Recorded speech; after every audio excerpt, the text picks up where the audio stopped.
All right, let's go ahead and get started. Like Josie said, for those of you who weren't here for the opening remarks, my name is Elaine Kasabian, and I am the Director of the Methodology of and Evaluation Research Core Facility at the University of Nebraska-Lincoln, and I'm affiliated with both the Minority Health Disparities Initiative and the State Minority Health Council. I'd like to welcome Dr. Andrea Marpillero-Colomina to the Nebraska Conference on Health Equity, and thank you for sticking with us for 2 years because it's been kind of a long ride. Because pandemic changed our plans. So Andrea comes to us from Brooklyn, New York, where she's an adjunct professor at the New School and was a 2020 faculty fellow at the Urban Systems Lab at the New School. Her education is in urban planning and urban policy. I'm not going to review all of it because it was in the agenda details. But with this, she applies this lens to inequalities, focusing on how infrastructure can change opportunities for everyone. I first learned about Andrea's work because of a really excellent report that she was a primary contributor to called Inclusive Healthy Places. And if you Google it, those 3 words, it's a first search term. And I believe she's going to talk more about that today. And it's a guide for inclusion and health in public space. I recommend it for anyone who's interested in the interaction of physical space with social inclusion and health equity. She challenged us to think more about how we make our place with policies and allocation of resources. It's a lot to think about, but I think her talk today will help us go down that path. It's also a great follow-up for our previous keynote speakers if you were able to join yesterday. As a note of business, if you have any comments or questions during the talk, please put them in the chat and we'll collect them and address everything we can during the Q&A that we're saving till the end. Presenting Imagineering Place, Tactics for Inclusion and Health, I give you Dr. Andrea Marpillero-Colomina. And she gave you a happy link. Andrea? Thank you so much, Elaine. That was such a lovely introduction. And indeed, it's been quite the journey over the past year. I just dropped the resource that she was referencing into the chat, and I will be talking about it this morning in the context of the conversation I'm really excited to be having with all of you at this incredibly stimulating and important conference. So I'm here this morning to talk about the role of place in creating inclusion and health in our communities. And so what is this idea of Imagineering Place? It's to create a space that supports healthy public life, right? The idea of Imagineering is a term for creative engineering. How do we take something that already exists and make it better? What is place? Place is, as we all know, a particular point in space. And as I'm going to talk about, throughout the course of the next hour, place can be many different things. It can take on many different forms. It can have very many different roles in a community. So what is public life? Public life is what a collective group of people create, what a community, a society, a group produces together. It can be intentional, it can be something as organized as, for example, a conference, or it can be unintentional. It can be sporadic or spontaneous, and it can have many, many different impacts on the way that we live our lives. Public space tells us how well public life is supported. It tells us how we're doing, how do we feel, how are we able to interact with each other. It can take on, of course, about a bajillion different forms, and it's an incredibly important resource in all of our communities and an asset that I believe it's really important for us to conscientiously grow. High quality spaces promote health. What does that mean? It means if you're in a space that you enjoy being in, you're more likely to engage in healthy activities, to exercise, to dance, even activities that are less active, just to enjoy nature, spend time with loved ones. All of these have really, really important impacts on our health.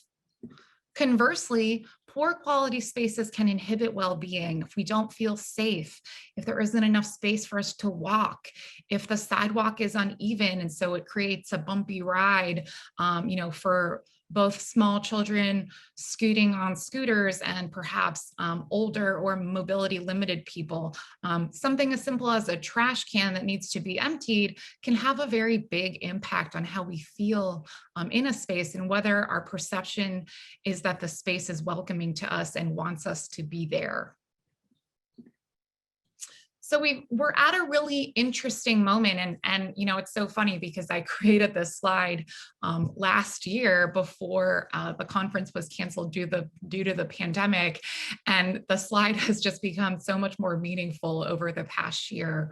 So we're in this moment where we've got a sort of increasing number of public health crises, and those are, you know, obviously include COVID-19, but also include challenges related to chronic disease like obesity, diabetes, asthma. We've got increasing urbanization. So globally and in the United States, cities are becoming bigger. More people are moving to cities. The value of urban place is really entering sort of a heyday in both sort of practitioner understanding, policymaking, and academic research. And we've got increasing public space awareness, in part because of the first two, because we've got more people living in dense environments, and because people are really understanding increasingly that having access to healthy place is really important for our health. At the same time, the challenges we're facing, our trust in institutions is decreasing. So overall, in the United States, people have less trust in their government at all levels. And so they are less likely to believe that their government will provide the spaces and the places and the access to opportunity that they desire and need in order to live joyful and fulfilled lives. And equity and inequality is going down. So spaces are becoming more segregated. People are feeling isolated from either their government, other people in their community. We see increasing divisions across race and class in terms of access to opportunity. And this creates a really challenging environment in which to create successful public life. So just one example of the challenges that we have faced in the past year is COVID-19, of course, has drastically transformed how we exist in public life and public space, right? For much of 2020, we were isolated from one another. Going outside was generally not recommended unless we felt that we could do it safely. We were sort of taken away in many ways from the spaces that bring us the most joy. So this is a picture, these are two pictures of a park, the same park in Brooklyn, New York.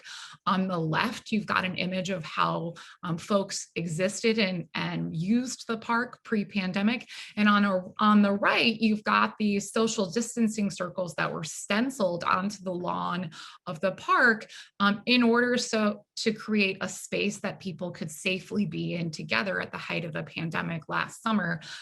And this space has been obviously modified for the conditions, but you can tell obviously that this is a very different experience of the park than folks would have when they weren't relegated to these circles that they had to contain themselves in. Obviously, being contained in a circle within a larger public space provides much less opportunity for interaction, for spontaneous activity, for interacting with people, for having new experiences, etc. So there is this idea, which is sort of the central thesis and sort of the central hypothesis of what I'd like to present this morning, right? This idea that healthier, more inclusive public spaces have the potential to create more equitable outcomes in communities. And that sounds well and good, but what does that actually mean, right? What is it? What is a healthy or a healthier space? What is inclusion or an inclusive public space?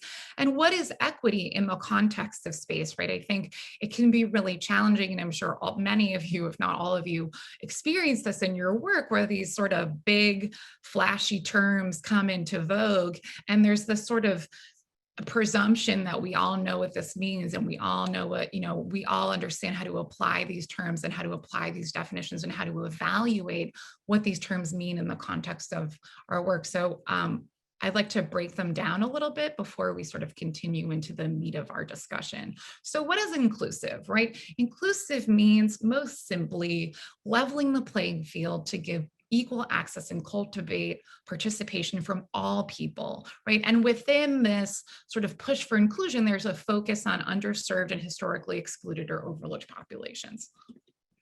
Inclusion is built on many different sort of facets of how we exist: social cohesion, diversity, economics, relieving undue burdens, creating knowledge of systems that create inequities, increasing and supporting civic participation and collaboration. Inclusion is absolutely the opposite of one size fits all. Inclusion means a completely different thing in every community and in every context. Inclusion in this conference, for example, means something completely different than inclusion in your local public park.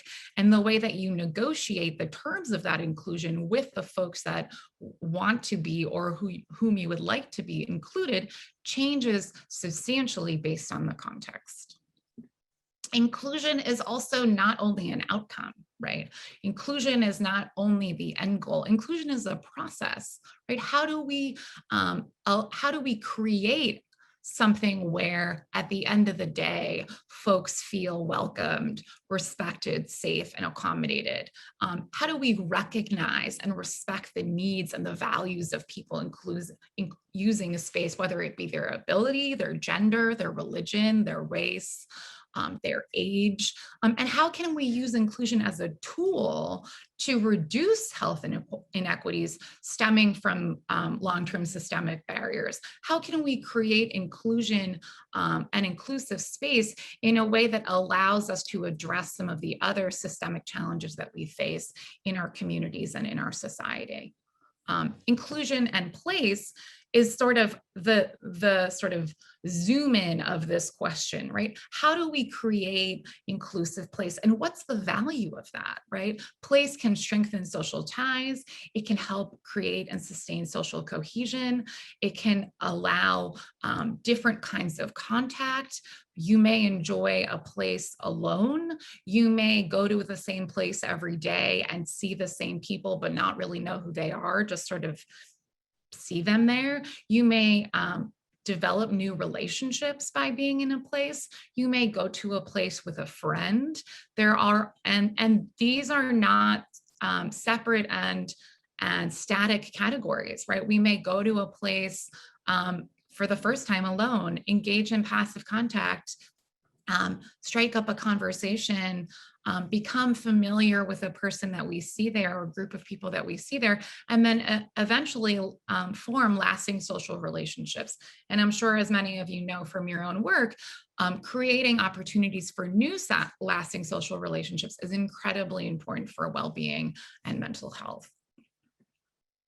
The challenge that we face in sort of how we create successful place, how we Imagineer successful place, is the fact that we are all different, right? Who we are, where we are, our experiences, our exposure to these environments, our previous traumas, all deeply impact how we experience place.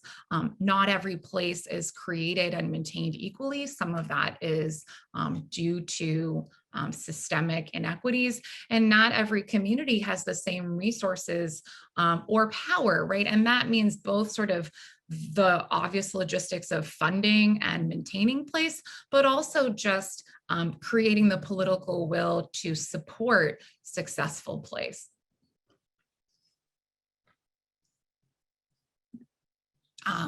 When we think about this idea of health and health equity, right, I think one thing that's really challenging is health can mean about a bajillion different things. And there's a way that particularly those of you who are health practitioners in your work, it can be incredibly challenging to sort of define health and understand the role of equity in the context of health, and the difference, of course, between equity and equality, which is really important for sort of understanding how we create a place that allows us to achieve health equity, right? So equity in essence, enables access, right? It addresses barriers to access and to equal treatment. Health is very simply overall wellness, right? As well as specific factors or environmental conditions that affect physical, mental, and emotional state. And health equity is when everybody has a fair and just opportunity to have equal access to the resources that you need to be as healthy as possible. So in order to create an environment of health equity, you've got to not only reduce the barriers, but have an understanding of what are the factors that are inhibiting people from being healthy, and addressing those in a way that allows every participant to benefit from the place and from the components, the features, the programming of the place that allow the place to be successful. So place is integral to health, right? Our everyday environments play a fundamental role in shaping who we are as individuals and as communities. And if anything, we've learned anything in the past year, place can also be incredibly stressful. If we feel that we're not safe in place, whether it be as simple as being an environment where people aren't wearing a mask, or feeling like we don't have adequate distance between us and a stranger, we can feel like that place is not welcoming to us. There are obviously many other factors, and I'm going to go into these later in the lecture, but sort of this question of how do we create a way for a community and for individuals in a community to feel that they can succeed in the places around them, right? Health equity is a social justice issue, right? And it has these spatial causes and implications. The way that we experience our places has a huge, huge impact on our health. So what is a place? A place can be almost anywhere. For the purpose of our discussion this morning, I'm going to be focusing on outdoor places that are in the public realm or public realm adjacent. So the street is obviously a place. The street can take on many different forms. And I think what's been a huge challenge for us in this country is that increasingly over the past half century, the street has become increasingly the domain of cars. And there has been increasingly less opportunity for people to gather, to play, to recreate, to use the street for human activity. A park is a place. A park provides opportunities for folks to come together in a myriad of different ways, whether it be an exercise class, playing on the playground, simply putting out a picnic blanket and listening to a concert. Art can play a really important role in place. It can define or redefine place. In these three photos, and the left-hand photo is a cube that is a rotating fixed piece of art that's been in this plaza in New York City called Astor Place for 50 years. And it has become an iconic gathering space. Not only do folks say, oh, let's meet at the cube at Astor Place, but because the cube itself is interactive, often it becomes a focal point for interaction. At the top left or top right, we've, very recognizable, not in her usual position. We've got the Statue of Liberty. And this also, this reinterpretation of the Statue of Liberty creates new opportunities for interaction, for sort of having conversation, for taking a photo, for rethinking, the role of this icon in our lives, what it means, how we'd like to be with it. And then in the bottom right photo, is a bus shelter, and the bus shelter features a piece of art produced by the graphic artist Awol Eretsu. And this is a really interesting art series that's been created by the artist at bus shelters and at similar sort of public locations across New York City, where he is inviting people to rethink the parameters of their everyday space, right? This is a bus shelter that, is a local bus shelter that folks probably go and wait for the bus at every morning. And by creating sort of a new opportunity to have art there, folks perhaps can be provoked or can be asked to reconsider how they perceive, interact, and are in that place. Design choices matter. The way that a place exists and the opportunities that exist for you to be in that place can play a very, very big role in how you perceive that place as welcoming. So in the left-hand photo, we've got these so-called standing benches, which are not very welcoming, right? They don't allow folks waiting or, looking at their phones to sit down. They provide a sort of more temporary lean-to structure. And this sends a really clear message, right? This kind of street architecture doesn't want people to linger. They certainly don't want houseless people or people that perhaps don't have anywhere pressing to go to stay there. It is the sort of the anti-definition of welcoming, although it does provide a small amount of support if you're waiting for the bus or waiting to meet up with a friend, etc. In the right-hand photo, you've got the steps of Brooklyn Borough Hall. And this looks, at first glance, like a relatively welcoming space, right? There's some lovely steps, people are sitting down. And actually, upon closer inspection, I realized that these planters in the foreground are deterrents and are bollards that, along with the strip of astroturf, are preventing skateboarders from using that public plaza. And you can see in the right-hand corner of the photo, this very disappointed looking skateboarder. This is an example of a really intentional design choice that is sort of systemically sort of excluding certain users from the space. On the other hand, design choices can positively reinforce that a diversity of users is welcome in the space. So in this left-hand photo, you've got a street that has a row of planters protecting the pedestrians and the folks sitting down at the tables from the row of cars, creating a sort of separation of users in a way that doesn't isolate, discriminate against the users, but sort of allows each user to have their own dedicated space in the streetway. Likewise, in the right-hand photo, the planters are used to protect the bike lane user from the traffic on the street. And as you can see, because the bike lane is separated from the sidewalk, it's also creating a layer of protection for pedestrians.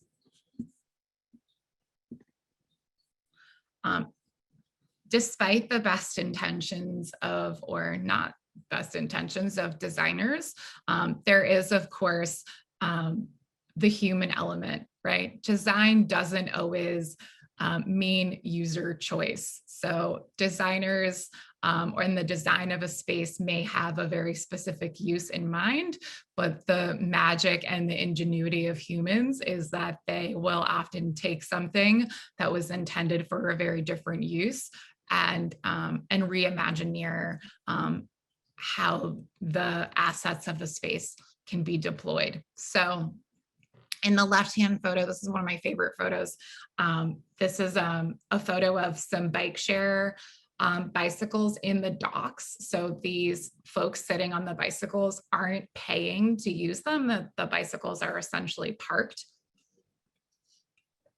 And these individuals are houseless, they're homeless individuals, and they are using these bike share bicycles to have an exercise class. They're essentially having a spin class on these bike share bicycles using this public asset in a way that the designers and sort of the system makers had not intended. In the top right photo, obviously you've got two people taking it upon themselves to sit on these not very comfortable looking bollards, but despite, excuse me, despite that, taking the opportunity to create for themselves a place within this space.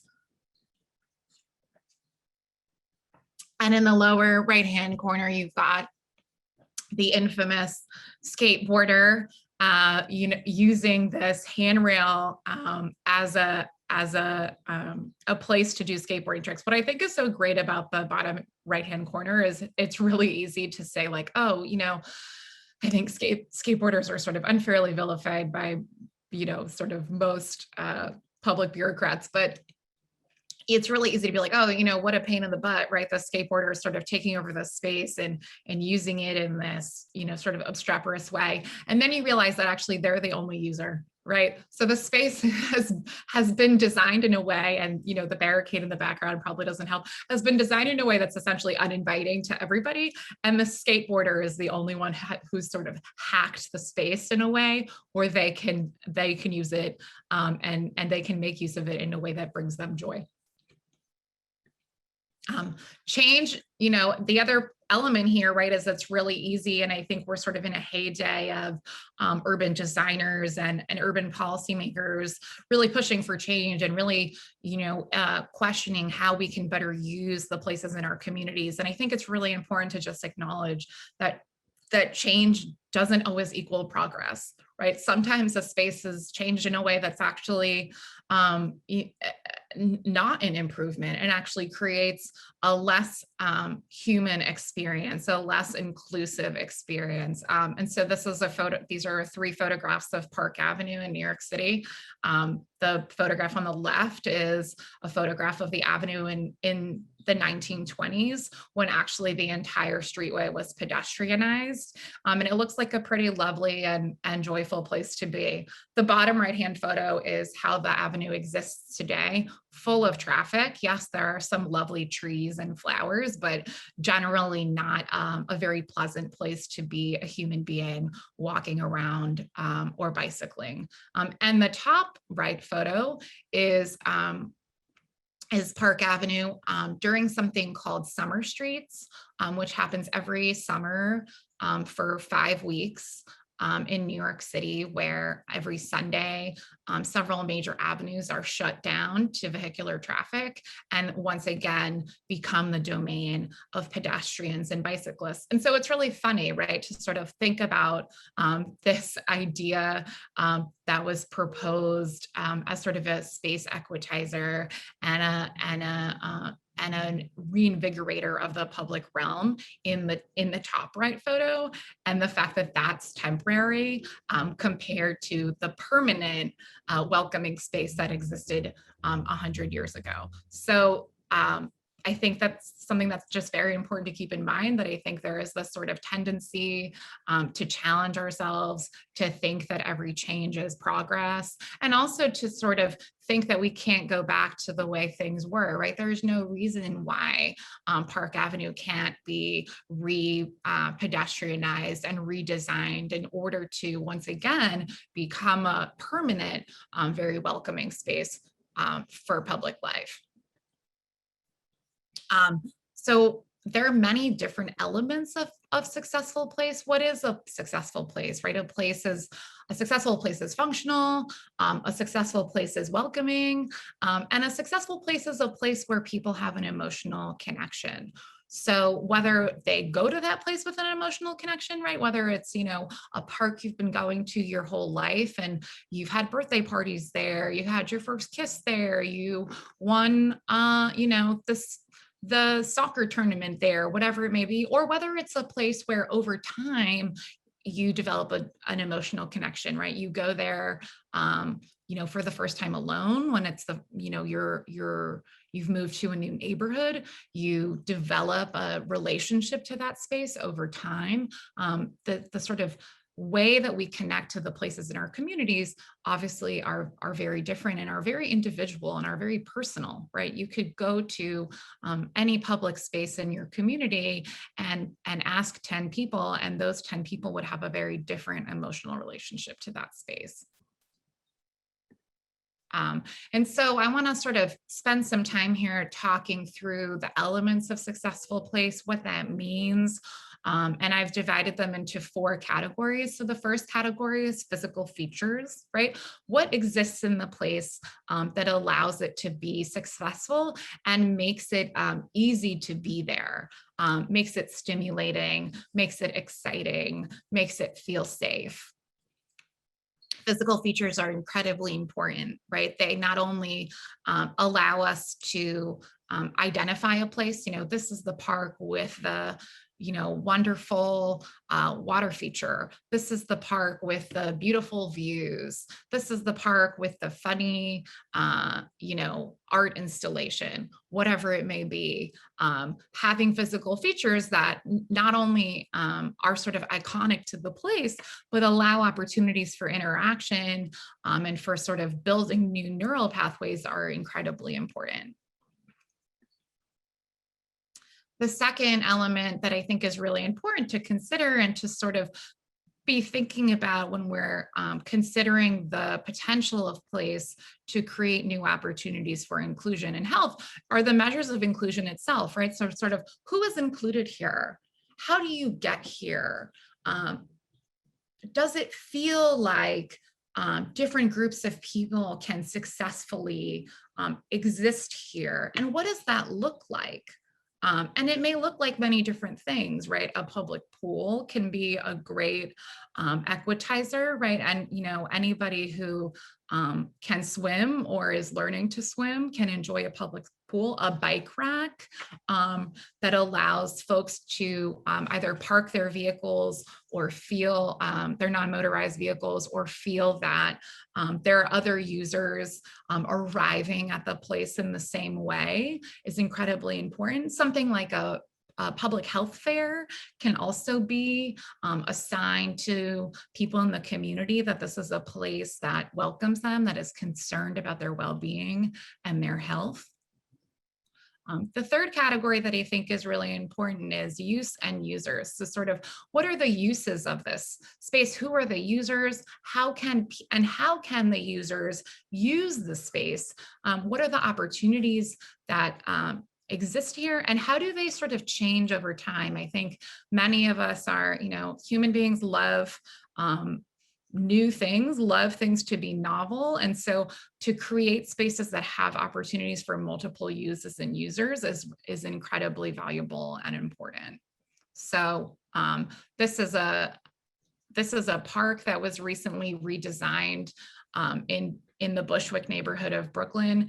And what's incredible about these photos is you sort of get the sense of the diversity of ways that people can exist in this space, right? There is a sort of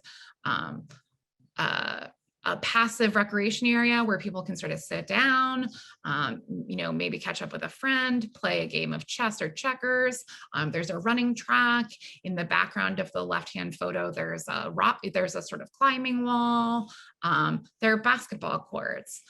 There are places where children and youth with on wheels with bicycles or skateboards can play and interact with one another and not feel like they're infringing on the space of other users, and not have the other users feel like their space is being infringed on. And so this is a really good example of a public space that sort of separates people by use, but also allows opportunity for interconnectivity. And particularly in the bottom right-hand photo, you really get a sense of the scale of the place, right? This is not a huge park. This is a neighborhood park that has fit all of these different use and users into this space. The other element that's incredibly important and I find really challenging to assess and sort of make a way of evaluating is feel and non-physical features, right? So how do you measure feel, and how do you visualize or create sort of a representation of feel. Feel can be so emotional, but there is a way, and there are many ways for places to create indicators of how people are welcomed or not welcomed in that space. And so, you know, something as simple as lawn chairs that allow families to just take a seat and take in a place can send a really strong message, right? We are inviting you to linger, right? Pull up a seat with your grandpa, with your grandchild, with your brother, your sister, your loved one, and be in this space and just be here together. Something as simple as community-led art initiatives. This is a great project in East Harlem in New York City, where artists yarn bombed or crocheted these beautiful flowers onto fencing to create a more welcoming environment, right? So that when community members were using this park or walking by this park, rather than feeling like the fence that surrounds this ball field was a barrier, it becomes sort of a new way to play and invite the community. And because it's tactile, right, literally creates a new opportunity for feel, right? You can go and interact with this art and maybe take on a new perspective, notice something new about this piece of sidewalk, this ball field, this block in your community. Likewise, in the bottom right photo, there's a lot of things going on here. We've got, you know, 2 lanes of traffic, a bridge in the background, but the fact that there is adequate space created in the design of the street for everybody, right? For the cars, for the bike riders, and for pedestrians, tells us that as a user of this space, regardless of what kind of user you are given equitable opportunity to exist, to thrive, to feel safe.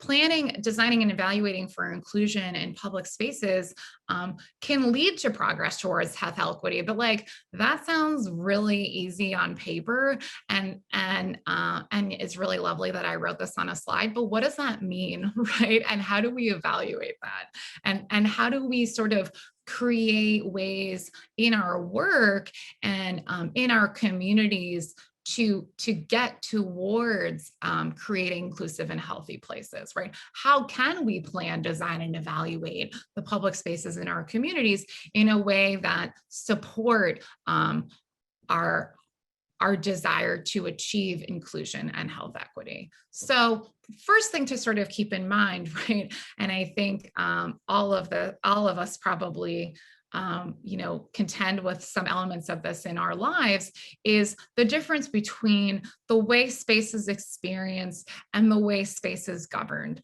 right? So we as users experience a street, for example, as a single location, right? I am on the street, there is the sidewalk, there is the bus stop, there is the tree, there is the roadway, there is a bench maybe where I can sit down, and we are not thinking about the fact that perhaps this single, you know, 50-foot wide street is managed by several different government departments, right? And this can make, this is a challenge in our quest to create inclusive and healthy place, right? How can we negotiate between these different governance stakeholders and the experiential priorities of a community to create a space that is successful? So here we've got a photograph of a street. It seems really simple. Okay, this is like an intersection. There's some traffic. There's some people sitting down. But in reality, there's about a bajillion different things going on, right? You know, everything from the ecology of this space, the plant life, to the air quality, to the diversity of people in the space, to the opportunities for connectivity, to the security, features of the space, all of these yellow circles is negotiated by a different government agency and by a different set of stakeholders.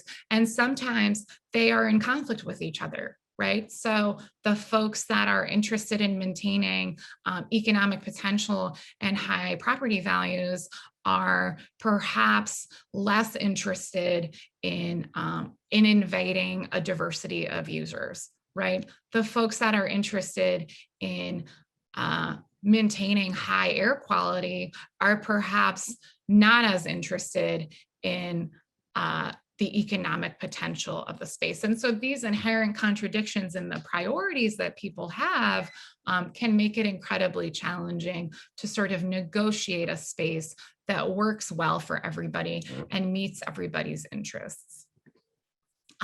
The other thing is that data is collected in very different ways by very different users, right? And very different sets of stakeholders. So we've got these sort of different levels of user, right? The individual, the group, the network, and the way that a space is created, exists, is evaluated based on these different levels.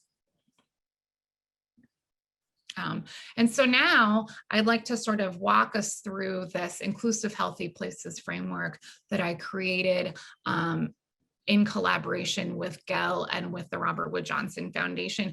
And the discussion we've had up to this point is sort of leading us right into the development of this framework, right? This idea of like this perennial challenge of how do we measure what is inclusive, healthy place? How do we set that context, sustain that place, design and program, and essentially not only create and maintain, but sustain a place that is inclusive and healthy for every member of our community. So the first principle that really guides this inclusive healthy places framework, and I think is really an important sort of guiding post in all work that considers the role of place in health and equity, is context, right? Context, as I mentioned earlier, there is no one size fits all for understanding context, right? Every community and even every place in a community is different, right? A neighborhood may have 2 parks, and the experience and the assets of that park of each of those parks may be completely different, right? And so you've sort of got to think about what are the conditions, the assets, the lived experiences, the characteristics of the people present that determine that space, how that space is used, and the sort of baseline of what that space can become and the assets that already exist there. The second element that I think is really important is process, right? So, and this sort of goes back to the point that I made earlier about the fact that inclusion is sort of a 3-pronged dimension of evaluation, right? It's not only an outcome, it's not only a tool, but it's a process, right? How do we include people? How do we create an opportunity for participation, for building social capital that not only allows people to feel like they're being asked their opinion and shaping the public spaces in their community, but perhaps also builds civic trust, increases inroads between different factions of the community, and creates new understandings among the community members themselves of what inclusion can look like. The third principle that's really important is designing and programming. So once you've got the space and you've sort of understood how it can become successful and inclusive, how do you create ways for the space to be welcoming and to be inclusive to as many people as possible? How do you make it accessible? How do you make it high quality? And I think this photograph is a favorite of mine. So it's a person waiting in a bike lane at a red light, and the designers of this bike lane have created a rest spot, right? So this person, instead of sort of having to hold themselves upright for the duration of the light, is given a place where they can sort of relax, right? It is in this space that at first glance perhaps doesn't seem very inviting because this bicycle user is surrounded by cars. There is this sort of opportunity for, it's an invitation to be in the space in a very, very simple way.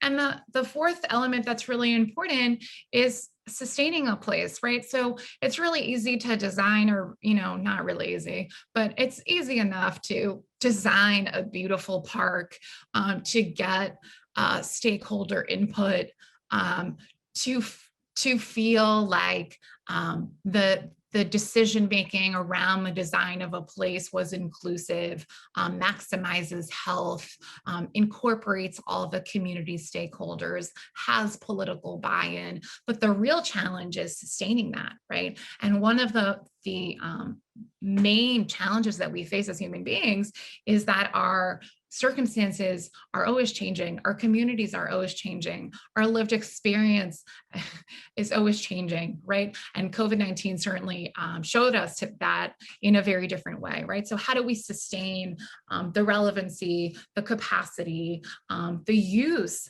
of a place as the conditions perhaps change? And how do we create opportunities for not only to prepare and anticipate the possibility of change, but to support ongoing and perhaps adapting investment in the place by the community.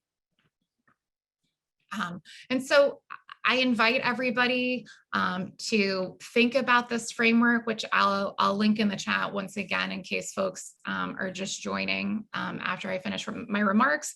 But I invite you to sort of think through the elements of this framework and consider how pieces of this framework can be implemented in your research and your practice. What's really exciting about this framework and sort of this approach to evaluating space is that it's incredibly a la carte, right? So that means you don't need to take the whole framework. You don't need part B to use part D, right? You can take the pieces that are relevant according to the impact that you'd like to make and the scale that you're working at. And so I'd like to just, in closing, take you through 3 case studies that I think are incredibly different ways to use this assessment framework. So the first case study is of this mural project, and this is in a historic neighborhood in Harlem, in New York City, which was about 150 years ago, the estate of the famous naturalist James John Audubon. And many people who live in the community now are disconnected from that history. And so the Audubon Society, in collaboration with local community organizations in New York City, developed this project to use available spaces in the community to build, to paint, and to design local artist-led mural projects of birds that are adaptations of Audubon's work. So creating new opportunities in just the streetscape of the community for interaction, for exposure to art, for community building, because the project itself is a community-led project. And so this is just a really interesting example of how something as simple as a community-led art project and a couple of coats of paint can create a streetscape that becomes much more engaging and references the community's own past. The second case study is extremely different. So this is a current challenge in New York City where there is a proposal that has been put forth to redesign the bike lane on the Brooklyn Bridge. So on the left, you've got the existing Brooklyn Bridge bike lane. And as you can see, it's quite narrow and can be quite a challenge both for pedestrians and bicycle riders to navigate through this bikeway. On the right is the proposed bike lane, which on its surface seems wonderful, right? You've got this bike lane, you're separating the pedestrians from the bicycle riders, you're creating this new wide lane for bicycle users. But if you stop to think about it and you sort of question the elements of inclusion and health and opportunity for health that exist here, you realize that actually this bike lane relegates the bicycle riders to the inner roadway. So between the bicycle riders and fresh air is 2 rows of high-speed cars. And you've taken away, in a way, the autonomy that the bicycle riders have from the cars, right? So this is an example of perhaps a well-intentioned, but in execution, not really inclusive or healthy spatial redesign. And the third case study is a case study of a plaza, public plaza that was redesigned about 15 years ago in Queens, New York, that has since then become a sort of nationally acclaimed example of adaptive reuse of existing space. So the left-hand photo shows the plaza as it was before the spatial intervention. So you can see this space is dominated by cars, is not very inclusive or welcoming, and not very efficiently used, right? You've got a lot of parked cars and you've got not a lot of people, and it doesn't send a message that this is a place that is really welcoming to human beings.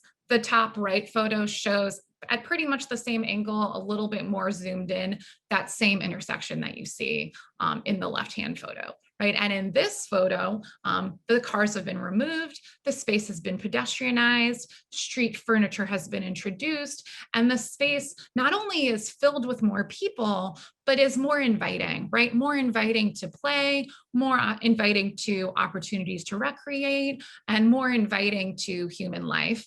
And in the bottom right photo, you've just got an example of the kinds of programming that is habitually set up in this space, opportunities for children to play, to sit down, to interact, shade structures. In the background, it's sort of hard to see in the scale of the photo, there's a library. And so this is a really great example of how to use an existing community place and turn it into and use its strategic location next to a subway station, which you can slightly see in the top left photo, and use it as an asset. And so in closing, I'd like to really just emphasize this idea that Imagineering Place, that integrating planning for health, using inclusionary practices and processes to create built environments in the public realm is a wonderful opportunity for all of us in all of our work. How we approach place can have an incredibly impactful outcome for our communities and for the way that the people in our communities thrive, use, and grow in space. So thank you so much for your time. It was such an honor to share this work with you this morning, and I'm really looking forward to our discussion.